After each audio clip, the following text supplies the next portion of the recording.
you're receptive to the field of time, right?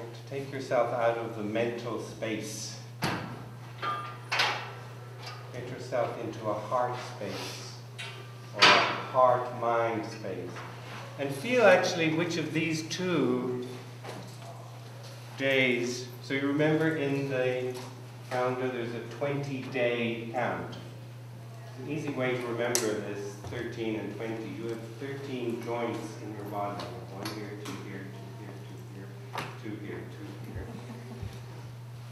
And 20, 10 fingers and 10 toes, 20, 13. And so the whole calendar is built on not only the day, but then the tone of the particular day, up to 13 tones. We're not going to go to the tones today, we're going to look at the actual day in the calendar. So it is either Muluk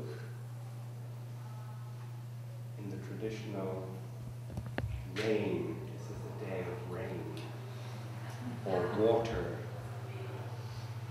The essence of Muluk is interdependence and acknowledging the interconnection between all beings as all drops of water are part of the ocean. So how does one hold that in one's body as a truth and experience it as a resonance, as a guiding archetype for this day?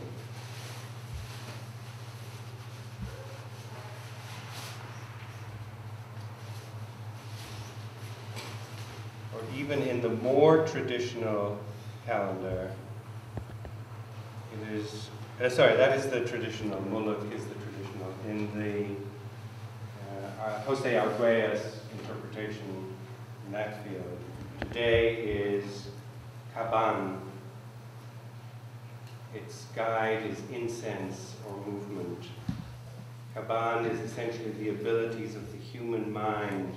This includes programming thought, the potential positive and negative effects of thought, and the evolution of human mind. So just to sit for a moment with those two, Muluk,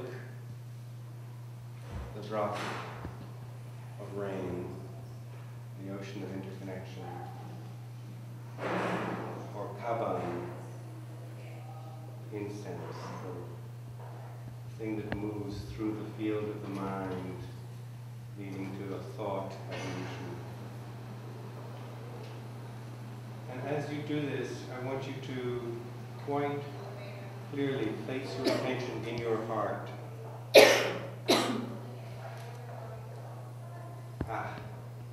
Those of you who are sensitive will feel immediately what happens to the field that we create.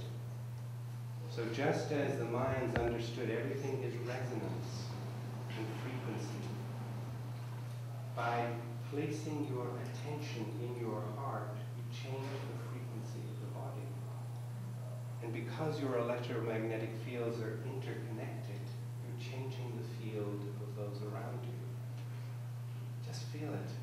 Just feel how this room has changed in the last 30 seconds.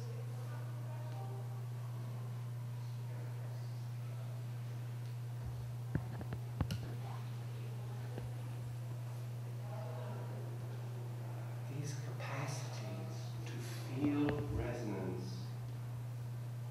seem to have been very primary for indigenous peoples and ancient peoples.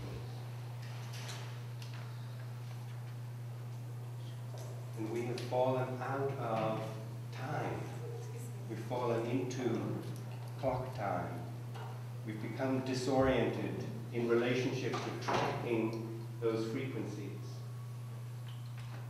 So it's a fundamental sense of ecology, of the ecology of our relationship to each other and to time and to space. That we find a resonant path to each other. We find the fields of frequency.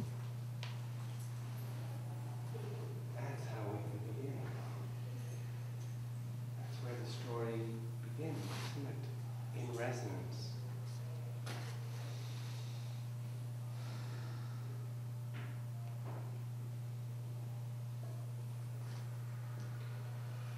So since this is an insight time, as I said, I'm going to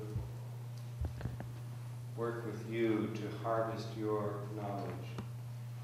I want to begin with something that is the world that's out of time, that's out of frequency.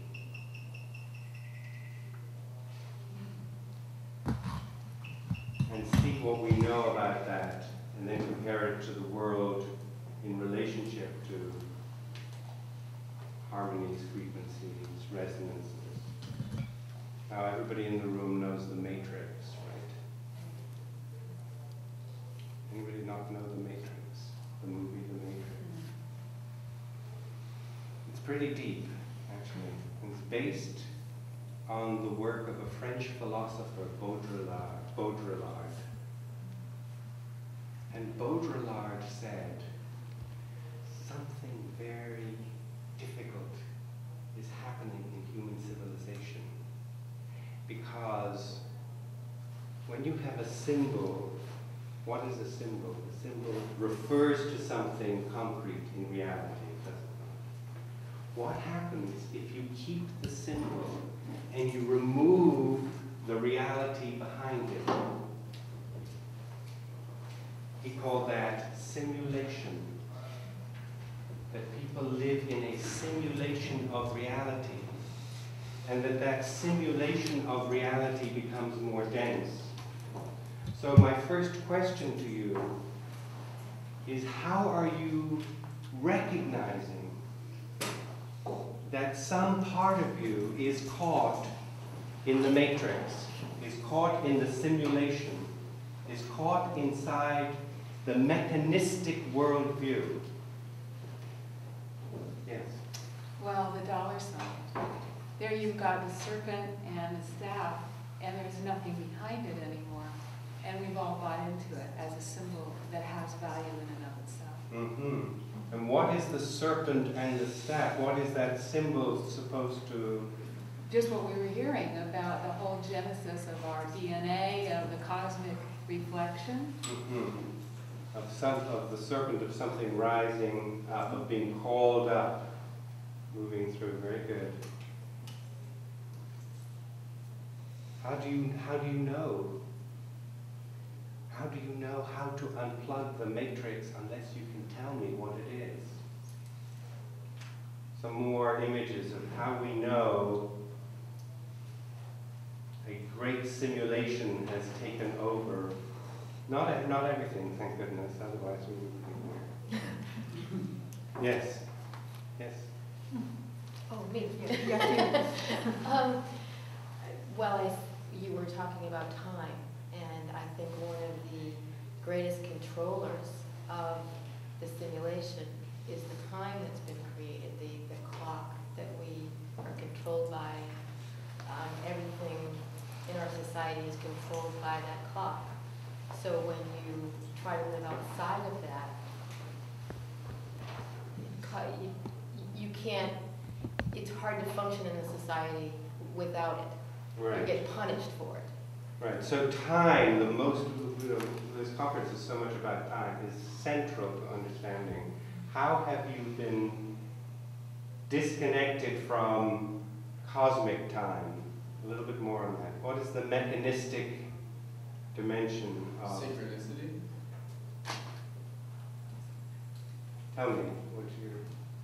Just as far as the universal concept of time, it's not really perception that we view correctly.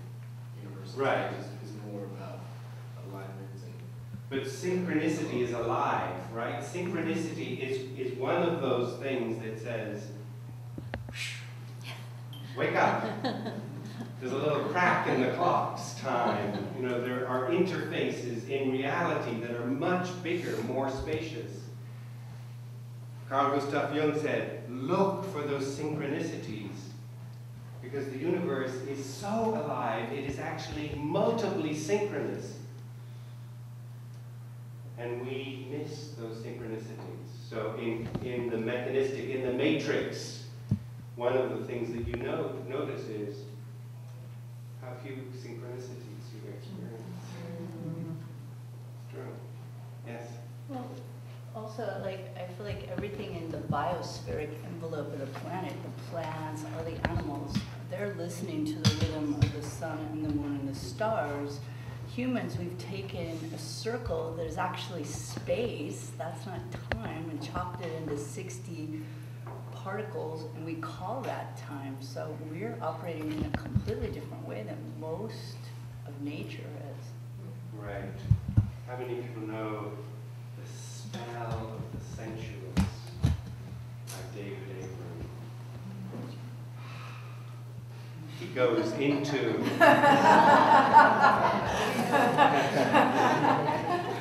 he says, the ravens sit in the world of the gathering clouds, of the shifting movements of the light and darkness in the day. They don't live in your mental conception of time. So I think you're right, animals is a good way. One of the ways that if we think of, you're being very polite to this group, you know, that we can go further into what is, how is the mechanism of the matrix really holding you inside it? What are some of the other pulls inside the simulation, inside the spin? There is no reality behind it. Fear? Yes. Well, for me, I love television, and I actually watch YouTube on my television. But in fact, it's completely symbolic of other people living their lives. And there's a mental turn on for a moment, but there's no real sense of satisfaction that comes through that. When I was living at Nestlin in Big Sur, there was no television or radio, and at the time I was there wasn't even any newspapers, and everything was like a direct experience of nature. Nature itself, we're pretty much disconnected from nature, even in this room. And once you're disconnected from nature, you're pretty much disconnected from the cosmic time. Yes. So nature's time and clock time, very separated, and the fall from nature. Anybody want to speak more about the disconnection from nature? Yes? It's just the concept of meta-narrative. I mean, to get too caught up in meta-narrative is to abstract from nature. Right. Do you want to say a little bit more about that? Did you hear what he said? Getting caught up in meta-narrative. Like attending 2012 conferences and going away and saying, my God, do you know what's going to happen? I mean, you get into a total verbal trip about it, and it's some sort of abstract thing that you can then talk at parties about, and it's like, hey, let's do the 2012 fall talk, right? It's a narrative on a narrative